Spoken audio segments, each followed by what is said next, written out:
L'intermédiaire qui Oui, est la est-ce que ce n'est pas ce décentralisation. choix qui est en train de nous détruire au pays? Bon, aujourd'hui, vous plaignez que vous n'avez pas d'argent.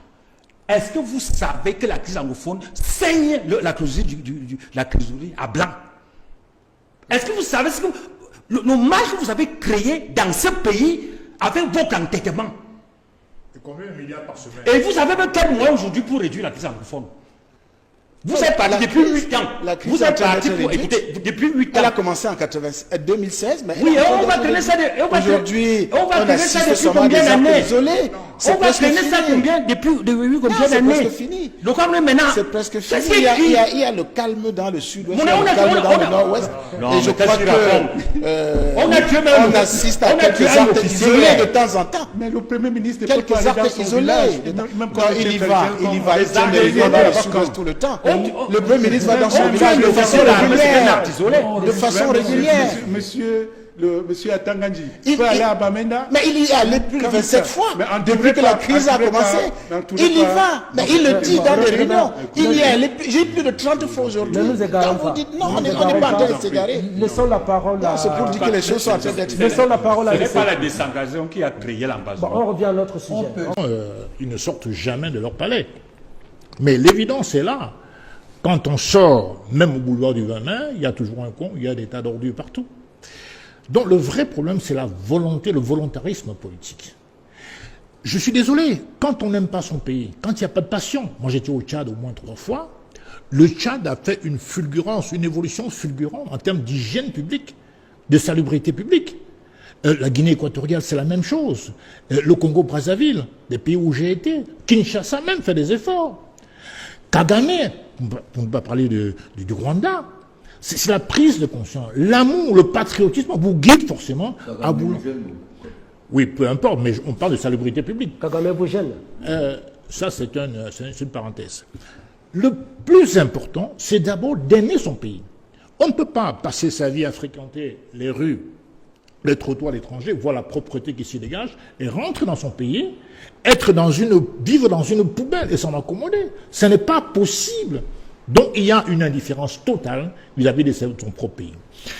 Le Premier ministre est impuissant, parce qu'il n'est pas le vrai Premier ministre.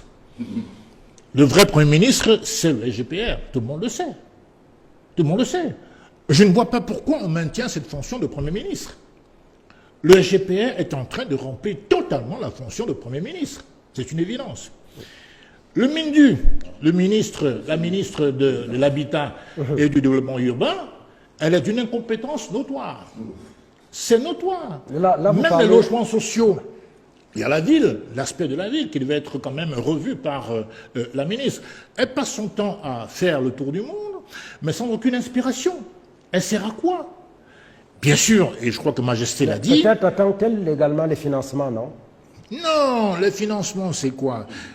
Si on vous donne les financements... Moi, j'étais à Bonabéré. J'ai vécu à Bonabéré pendant 4 ans. On avait dégagé au moins 20 milliards pour le petit tronçon qui va de la mairie jusqu'à Fokou. Vous savez ce qu'ils ont fait? Dites-nous. Ils ont fait une espèce ils ont mis de l'asphalte sans couche inférieure, sans béton en dessous. Au bout de 3 mois, c'est complètement dégradé.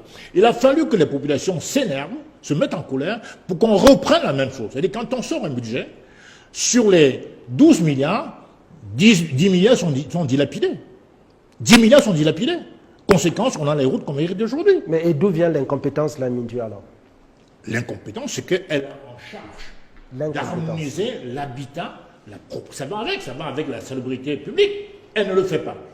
Et bien sûr, il y a aussi l'incivisme des populations, peut-être qui repose aussi sur la sensibilisation et l'éducation, parce qu'en vérité, on voit des gens qui mélangent du métal, de l'acier, des couches de bébés, de la nourriture pourrie, et qui vont déverser sur les trottoirs. Donc, quelque part, il y a aussi un manque peut-être d'éducation des populations. Il faudrait mettre l'accent sur les populations. Maintenant, on parle de décentralisation. Bien sûr, la décentralisation, ce n'était qu'une idée. Ça n'a jamais marché. C'est pour ça que, quand on parle de péréquation, moi j'ai passé 6 ans à la mairie de Douala-Premier, la péréquation ne veut rien dire. Les communes vaillantes ne peuvent pas travailler pour les communes paresseuses. C'est insensé, il faut arrêter avec ça. Moi je suis pour l'intercommunalité, avec que les communes peuvent signer des contrats libres, et puis s'échanger leurs valeurs, leurs capacités. Ça veut dire qu'on impose la péréquation. Donc si je produis environ 10 milliards par an, vous produisez 900 millions, pourquoi vous devez vous venir en aide? Pourquoi? Au nom de quoi? Au nom de quoi? Mais travailler, créer des richesses. Le rôle d'un maire, c'est quoi? C'est de créer des richesses. Mais le problème, c'est que l'État central a échoué. Moi, je suis fédéraliste. Mais fédéralisme républicain, attention. Pas le fédéralisme ethnique, là, qu'on prône un peu partout. Je suis pour le fédéralisme républicain. Totalement. Donc, ayant constaté que la décentralisation a complètement échoué, il ne faut même pas en vouloir remettre, parce qu'ils sont, surtout quand c'est les maires ADPC, ils sont davantage dans une logique de fidélité partisane qu'une logique de réaménager leur territoire. Eux, dans leur logique, c'est d'être réélus. Ce n'est pas de changer leur ville. Regardez par exemple la déchetterie d'un Koulfoulou. Ça ne marche plus. Les gens sont obligés d'aller déposer des tas d'ordures ensemble. Évidemment, vous avez relevé, et j'ai beaucoup aimé le reportage de M. Efala, parce qu'il dit très bien qu'aujourd'hui, les communes refusent carrément de mettre la main à la pâte pour réaménager leur territoire. C'est scandaleux. Et quand, honorable Kanke parle de moyens d'Isakam, bon, Isakam, évidemment, quelque part il a raison, parce que l'État doit environ 11 millions d'euros en 2022, aujourd'hui quasiment 14 millions d'euros que l'État doit à Isakam. Hein? Alors ça fait environ 7 à 9 milliards de francs CFA. C'est quand même énorme. Alors l'État est irresponsable. Et c'est la raison pour laquelle je parlais de volontarisme politique. Vous aurez beau faire le train de vie de l'État, ceci, cela, quand l'État ne veut pas, quand on s'accommode de la saleté. Mais le train de vie de l'État, c'est pour tirer des ressources, justement, que génère ce train de vie parfois ostensible. Non mais, quand vous avez des ressources, vous les réinvestissez, ça vous sert à quoi? Si vous n'avez pas l'amour du pays, vous pourriez épargner 10 milliards par an, mais si vous êtes un voyou, ça ne servira à rien. Vous irez entretenir vos maîtresses et vous ferez le tour du monde. C'est ça la vérité. Je veux dire que quand on est aux responsabilités, mon cher Philippe... Non mais attendez, quelle que soit l'épargne qu'on fait, le but c'est quoi? On épargne pourquoi? Pour améliorer les conditions de vie des populations. Est-ce que c'est le cas? Non. Quand le Premier ministre, et là je donne raison au président Lycée Canet, sort d'un coma, il constate, il est là depuis quand même 2019, il sort d'un coma, il constate que Yaoundé est pourri, mais c'est depuis au moins 10 ans que Yaoundé est comme ça. Et maintenant, la différence, c'est peut-être que les détritus, la déchetterie envahit les rues. Les gens n'arrivent pas à circuler. Mais c'est depuis au moins une dizaine d'années. C'est un Premier ministre impuissant. Il ne gère rien du tout. Il fait des conseils interministériels qui ne débouchent sur rien du tout. Donc ça sert à quoi le Premier ministre? Le Premier ministre, ça ne sert strictement à rien. Donc moi je dis aujourd'hui qu'il faut un nouvel élan. C'est pour ça qu'on a choisi de mettre en place une coalition politique. On espère qu'on aura un candidat bientôt. Et c'est pour ça que le parti dont j'ai l'honneur de présider pense toujours à la question d'éveil à la conscience citoyenne. Il faut que les citoyens, qui sont les vrais responsables du pays, soient exigeants vis-à-vis de ceux qui les gouvernent. Parce que vous feriez mieux à la part, au Manidem et, bien sûr. Non, je ne sais pas pour le Manidem, mais en tout cas, c'est le Manidem, si la part a le pouvoir aujourd'hui. Du parti, c'est lui qui fait. Non, je ne parle pas de Manidem, tu en es le président. Je parle de la part de la coalition ATP. Je dis ceci. Nous sommes dans un substrat de sensibilisation primordial. C'est-à-dire que ça ne sert à rien de donner l'argent aux gens, s'ils n'ont pas conscience de ce à quoi il doit servir. Les gens sont de moins en moins patriotes.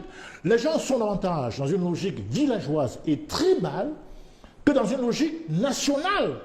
Nous devrions aller vers la nation. Le sentiment national est en train d'être supplanté par le sentiment villageois. Et c'est pour ça que les gens vont leur donner 10 milliards, ils vont donner 8 milliards à leurs amis, leurs copains, leurs copines et leurs frères du village, au lieu de travailler, de mettre cela pour la collectivité publique. C'est ça le vrai problème de fond. Vous parlez des milliards. Il y a des milliards. C'est un pays extrêmement riche, le Cameroun. Il y a tellement d'argent dans ce pays. Mais ça passe où? On remet l'argent aux autorités. Regardez tous les ministères, à part quelques rares exceptions. Ils ont dans les 200 milliards, 150 milliards de budget annuel. Regardez la loi de finances. Mais il sert à quoi? Nos routes, il a fallu que Mbangangele sorte pour parler du tronçon Bekoko. Banga. Hier, j'étais encore en Banga et à Manjo. Bon, ça s'est amélioré un peu parce que Marangele a parlé. Donc on peut supposer que s'il ne parlait pas, il n'y aurait même pas eu la couche de ciment. J'appelle ça couche de ciment parce qu'on a mis quelques replâtrages. Il n'y aurait même pas eu ça. Donc il n'y a pas de prise de conscience nationale, ou je dirais même nationaliste dans ce pays. Oui. À partir de là, le budget ne sert à rien du tout. Dieudonné Somba, est-ce que, honorable professeur Joseph Kankedi, qu'on peut comprendre le problème d'Isacam aujourd'hui, Isacam et l'autre entreprise chargée du ramassage des ordures, Cyclof. Est-ce que le problème, c'est finalement le manque de financement et à côté de ça, le Premier ministre peut-il décider de ce que les financements soient disponibles? C'est quand même le Premier ministre qui peut instruire. Je suppose qu'il a le pouvoir d'instruire, même si l'on est sévère en parlant de son coma, de son sommeil profond. Anissé Kané et Célestin Jamel. Ne peut-il pas instruire le déblocage des fonds pour les besoins de la cause? Est-ce que le manque de financement est un argument? Vous avez votre vie. Vous commencez à dire, je ne paye pas mon loyer par manque de financement. On vous demande de vivre en fonction de vos moyens. Le manque de financement, est-ce que le financement vient de l'air? Il n'y a que deux financements. Soit vous dégagez vos ressources, vous financez par exemple sur votre budget, ou alors vous allez à la dette. Quand les gens parlent de financement, est-ce que le financement vient en l'air? Ça, c'est un faux argument. Et ce n'est même pas un argument économique. Nous sommes ici devant un système institutionnel devenu insoutenable. Voilà ce qu'on dit depuis de longues années. Ce n'est pas la première fois qu'on évoque le problème des ordures dans cette émission. Et à côté des ordures, il y a tous les autres secteurs qui ne marchent pas. Nous avons posé un problème de ça. Est-ce que le modèle tel qu'il a été conçu peut fonctionner? Non, nous avons un modèle centralisé, unitaire, entre les mains d'une bureaucratie qui impose ses priorités dans le budget collectif. C'est-à-dire que la priorité de cette bureaucratie centrale, de cet État central, c'est quoi? C'est la stabilité de l'État.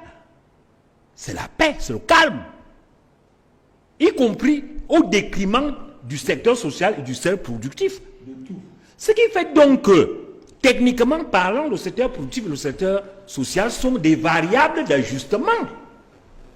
C'est-à-dire quand on n'a rien satisfait les besoins, ce qu'ils appellent les besoins de souveraineté, à savoir l'armée et la police, les affaires étrangères, les grands projets de prestige et le niveau de vie de la bureaucratie, s'il y a un peu d'argent, on donne au secteur social. C'est comme ça que fonctionne le modèle. Quand vous dites le cran de vie de l'État, vous ne pouvez pas réduire le cran de vie de l'État sans créer l'effondrement du système. Puisque ce cran de vie alimente, c'est une manière d'alimenter le système. C'est-à-dire ça complète. C'est-à-dire que si on le réduisait aujourd'hui, il y aurait risque. Non, le système va s'effondrer. Il risque que le système s'effondre. Oui, il va s'effondrer sur le champ. Le système a besoin d'un certain type de dépenses pour survivre. Cet argent local, ça alimente quoi en fait? Ça entretient la fidélité d'une élite nationale qui maintient le système. Le clientélisme. Chaque élite contrôlant sa tribu. Il faut bien que c'est lié les moyens pour aller contrôler sa tribu. Sinon, il ira la contrôler avec quoi?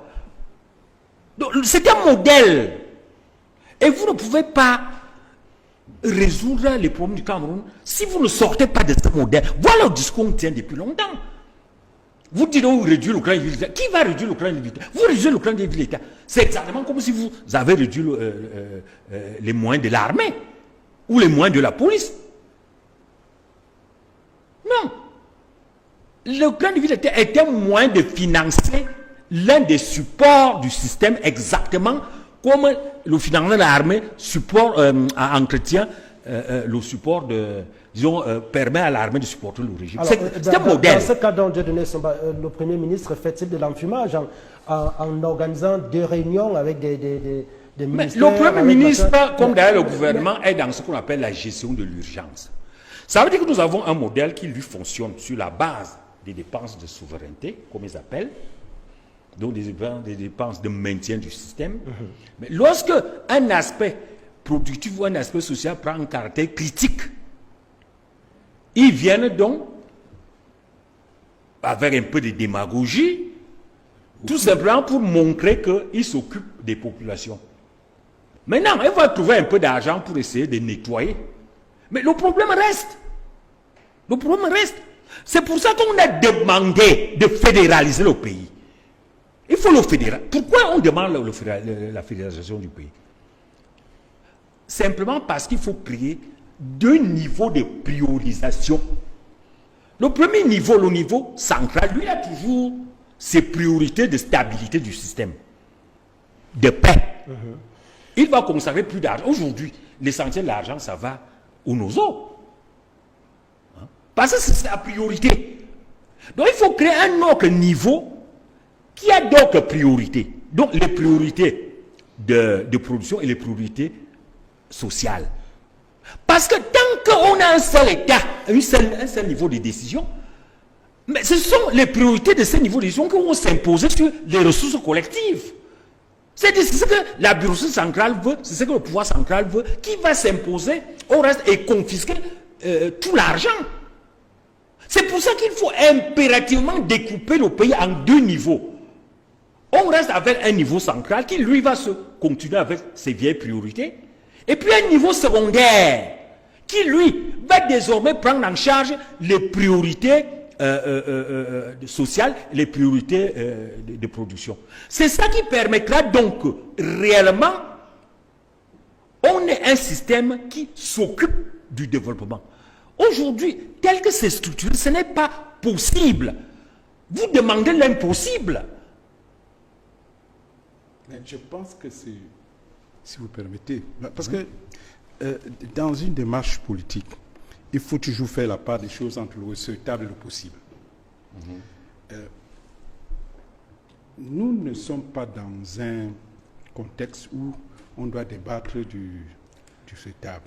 On est dans un débat où il faut débattre du possible. Non, moi je ne suis pas non politique, je suis un expert, donc c'est ça. Alors je disais, c'est pour ça que lorsque par exemple il s'agit de diagnostic d'abord, tout à l'heure j'entendais Célestin Djamel parler de volonté politique. Ça relève de l'incantation, ça, parce que et quand on sort de l'incantation et qu'on entre sur un champ praxiologique, c'est là que ça se traduit en ce qu'on appelle la gouvernance, la problématique de la gouvernance. Mais est-ce qu'il ne faut donc pas commencer par la volonté politique? Mais non, on considère que la volonté politique, si vous permettez, on considère que la volonté politique est acquise. Moi, je ne ferai pas l'injure, si vous le permettez, de dire que le Premier ministre ou le chef d'État n'ont pas la volonté politique. Je ne leur ferai pas cette injure-là.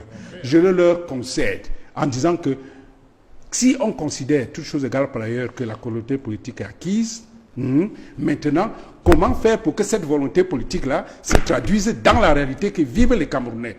Et la manière dont cette réalité se construit, c'est à travers les mécanismes de gouvernance. Et quand il y a un diagnostic de malgouvernance, il faut identifier quelles sont les causes, il faut essayer d'évoquer quels sont les remèdes. Et nous disons que la principale cause, l'une des principales causes de la malgouvernance au Cameroun, c'est la mauvaise affectation des ressources qui sont générées par le système. C'est cette mauvaise affectation qui fait que des secteurs qui devraient être des secteurs prioritaires sont délaissés au profit des secteurs qui sont des secteurs, on pourrait dire, marginaux. Et c'est ce débat-là que nous devons mener en disant que, écoutez, le Premier ministre, quand il vient dire ça, il faut qu'il rentre et dise aux gens, voilà, quel est le cœur du problème? Exact, comme ne travaille pas, on ne règle pas ses factures. Parce que le Premier ministre a le pouvoir de donner l'ordre qu'on règle pour les factures de l'ECAM. Je me souviens un jour, j'étais directeur général à Sachiri à l'époque, quand je prends cette société, je ne vais pas faire ma campagne ici comme jamais, mais quand je prends la direction à Sachiri, je trouve les caisses sont vides, Dakaï Kamge est parti à Bangui, on a fermé l'ONCPB, il n'y avait rien du tout. Et il y avait une campagne cacahuète qui devait s'ouvrir, et c'est la Sachiri qui fournissait les sacs. L'usine était à l'arrêt. Je suis venu voir le Premier ministre Achidi Achou, je dis, il y a un problème. Là, on m'a envoyé là-bas. Là. Bon, c'est vrai que c'est vraiment un cercueil, mais il ne faut quand même pas que l'économie s'effondre parce que la campagne cacahuète et café arrive, il n'y a pas de sac, il n'y a pas de matière première. Il me faut de l'argent pour pouvoir... Faut produire. Pour pouvoir en produire, appeler, avoir importé la matière première. Et vous savez ce qu'il a fait? Il a appelé Ndioro devant moi. Il a dit à Ndioro, hein, il y a notre jeune ami Bézi là qu'on envoie la sécherie. Bon, trouvez-lui tel montant là parce qu'il faut qu'il importe rapidement des sacs de jute et du polypropylène pour faire les sacs Mbanjok. Il m'a dit, Ndioro dit, bon, qui vient alors nous voir? Je suis monté, j'ai vu Ndioro. Ndioro a appelé, je ne sais pas si... Justin Ndioro, ministre des Finances. Ministre des Finances. Il a appelé un de ses collaborateurs. Bon, il lui a donné des instructions. Ils m'ont dit de passer à 15h. À 15h, j'avais un gros chèque.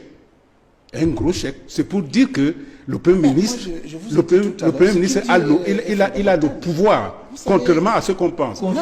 Il a le pouvoir, mais à lui de l'exercer. Ce que vous ne savez pas, à lui de l'exercer. Dans la loi fondamentale, dans la Constitution du 18 janvier 1996, notre loi fondamentale, il y a un article 5, alinéa 2, qui donne compétence au chef de l'État de déterminer la politique de la nation. Laquelle politique, en application de l'article 11, alinéa 1er de la même Constitution, est mise en œuvre par le chef du gouvernement et son gouvernement. Donc, quand le Premier ministre convoque de telles réunions, c'est pour rechercher une adéquation entre les besoins et les ressources réelles. Et c'est ce qui va se passer. Mais pourquoi et c'est pour cela que je vous ai dit tout à l'heure. Je vous ai dit tout à l'heure. Je vous ai dit, oui, mais il a donné une semaine. On recherche, on recherche les moyens. Si vous allez au ministère des Finances maintenant, vous allez voir que tous les responsables là-bas sont à l'étranger. Ils sont partis chercher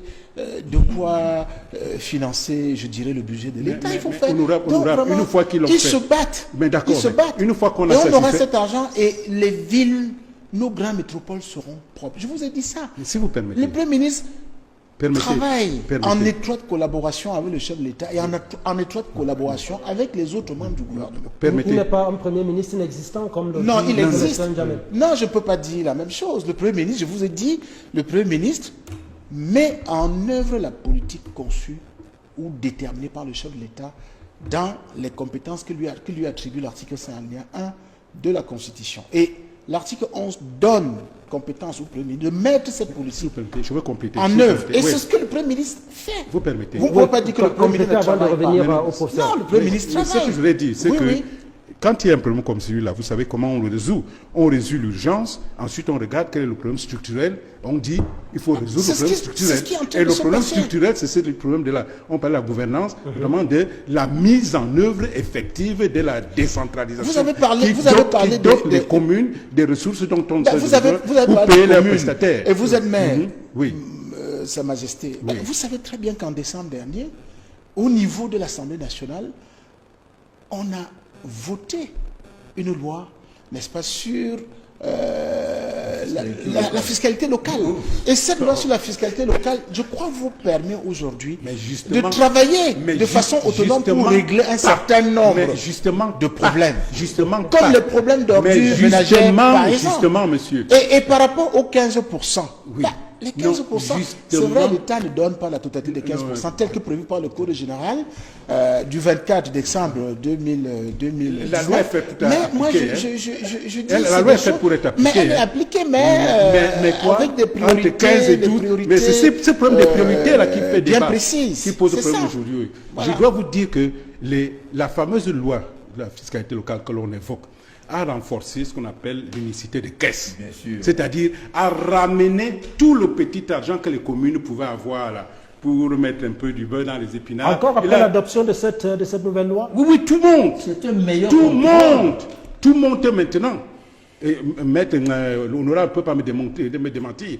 Ensuite, donc, on applique une péréquation sous le subtil argument de ce que, voilà, il ne faut pas que certaines... Mais il y a le principe de la solidarité intercommunale. Vous voyez un peu.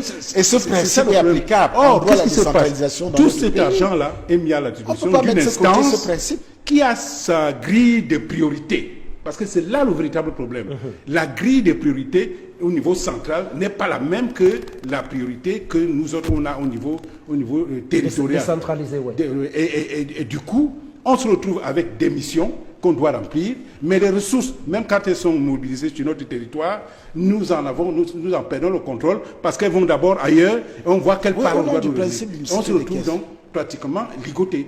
Alors nous ne pouvons pas aujourd'hui, et je dis le Premier ministre ne peut pas régler ce problème en donnant juste une instruction pour qu'on débloque les 10 ou 15 milliards de francs des camps. Mais il faut que maintenant, il voit plus loin pour dire qu'est-ce qu'il faut pour que l'argent d'ISACAM soit payé, pour que l'argent d'ISACAM soit payé par les communes, directement par les communes. Parce que quand on envoie les factures de l'ECAM au Trésor, là-bas chez la CCT, l'agence centrale du Trésor, et ainsi de suite, qui lui, chaque semaine, il voit toutes les sollicitations des trésoriers, payeurs, généraux, et ainsi de suite. Vraiment, il faut que ce soit... Pour donner un avis favorable, c'est incroyable. Je voudrais appeler à Majesté, avec votre permission. Je vous en prie. Regardez par exemple le cas de l'Espagne.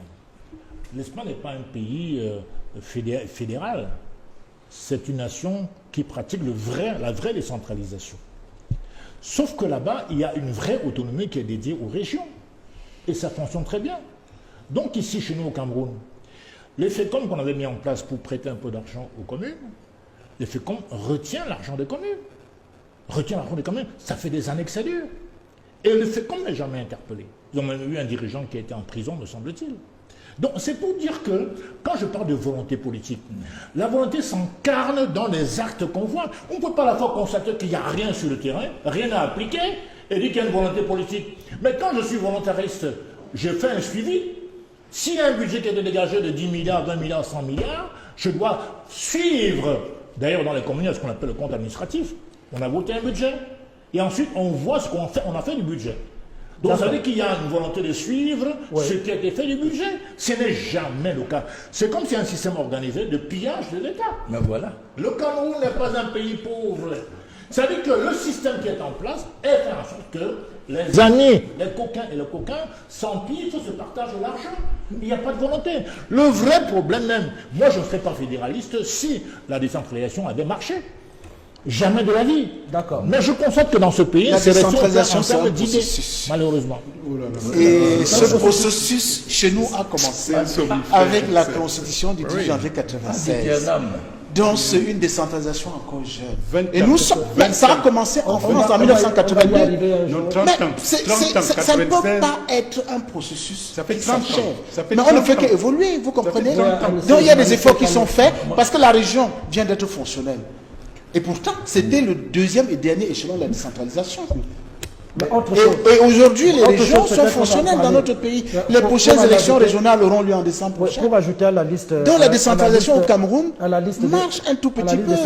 Seulement, il y a des difficultés. À quoi servent les conseils régionaux? Voilà, à quoi servent les conseils régionaux? Parce qu'ils n'ont ni un pouvoir législatif, ni un pouvoir exécutif. Mais ils ne peuvent pas avoir ce pouvoir. Ce ne sont pas des États dans l'État. C'est la décentralisation. Attends, vous avez vu ce qu'a donné en Espagne cette décentralisation excessive? Les gens sont en train de créer la sécession. Il n'y a plus de monde, vous l'avez connu. Mais ça ne peut pas marcher. On donne une certaine autonomie, c'est-à-dire une certaine liberté. C'est la décentralisation qui a créé l'Ambazonie. Est-ce que c'est la décentralisation au Cameroun qui a créé l'Ambazonie? Non, ben il faut arrêter avec ça. C'est en train de non, nous sommes sérieux. Quand il s'agit de traiter... on est sérieux, mais on est sérieux dans ce qu'on dit. Laissons la parole à... Est-ce que c'est la décentralisation qui a créé l'Ambazonie? L'ex-député n'est pas sérieux. Mais on a choisi, Non. puisqu'ils ils ont demandé la fédération. Est-ce que Et on a choisi la formule intermédiaire qui est la est-ce que ce n'est pas ce décentralisation. choix qui est en train de nous détruire le pays? Bon, aujourd'hui, vous plaignez que vous n'avez pas d'argent. Est-ce que vous savez que la crise anglophone saigne la trésorerie à blanc? Est-ce que vous savez ce que le marge que vous avez créé dans ce pays avec votre entêtement? Et combien de milliards par semaine? Et vous avez même quel moyen aujourd'hui pour réduire la crise anglophone? Vous êtes parti depuis 8 ans. La crise Vous êtes parti pour réduite. écouter depuis 8 ans. Elle a commencé en 2016, mais Oui, elle a on va encore traîner ça. aujourd'hui, on va traîner ça assiste depuis seulement combien des actes d'années? isolés. C'est On va presque traîner ça fini. combien depuis combien C'est d'années? presque fini. Le Cameroun maintenant. C'est presque fini. Qu'est-ce qu'il dit? Il y a le calme dans le sud-ouest, il y a On le a- calme on a- dans on a- le nord-ouest. Non, Et mais je qu'est-ce crois qu'il que On a tué même- on assiste à on a tué quelques un actes officier. isolés de temps en temps. Mais le Premier ministre ne peut Quelques pas aller dans actes son isolés. village. Non, Même quand il y était va, président, il y va, il comme- tient des réunions dans le sud-ouest tout le temps. Le Premier ministre va dans son village de façon régulière. De façon régulière. Monsieur Atanganji, Il- peut aller il- à Bamenda. Mais il y est allé plus de Comme 27 ça. fois Mais en tous depuis les que la cas, crise en a tous les commencé. cas, dans tous les Il y cas. va, mais il le dit dans des réunions. Il y est allé, j'ai plus de 30 fois aujourd'hui. Ne nous égarons Quand vous pas. dites non, on Ne n'est nous pas en égarons train de pas. s'égarer. Laissons la parole à... C'est pour dire que les choses sont en train d'être faites. Laissons la parole à Ce n'est Laissez. pas la décentralisation qui a créé l'ambassade. Bon, on revient à notre sujet.